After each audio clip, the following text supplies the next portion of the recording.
Apa yang aku nak kongsikan ni, sumpah aku takkan lupa sampai bila-bila. Break time bila? Dulu, aku ingat semua cerita fitting room tu mengarut je. Tapi malam tu, lain jadinya. Cerita dia start bila aku shopping sorang-sorang kat mall yang dah nak tutup. Aku singgah kat satu butik nak try baju. Fitting room sunyi, cermin depan aku berkilat habis. Hai dah. Tengah sibuk tukar baju, tiba-tiba, aku rasa macam ada orang perhati. Aku pandang cermin, tak ada siapa.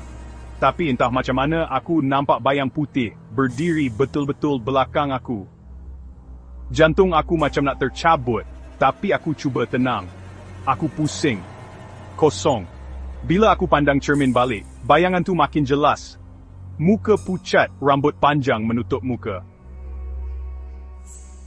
Aku terus campak baju, keluar dari fitting room laju-laju. Sampai sekarang, aku tak berani masuk fitting room sorang-sorang, terutama kalau cermin besar-besar. Kau orang pernah kena macam ni? Ingat, fitting room tu bukan selalu kosong. Kadang-kadang, ada yang menunggu.